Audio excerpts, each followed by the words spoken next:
No?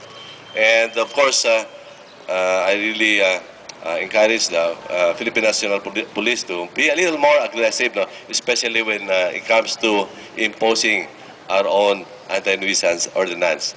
Kung hindi ka mo ka ng anti-nuisance ordinance, basta magsabad ka lang dyan, pwede ti mo tuga ka kang nuisance, no? Kaya sa imo neighborhood, sa community, you can easily be arrested. You can be reprimanded first, but if you still continue, pwede ka i-pick up ka lang, ibutang ka lang sa may presinto.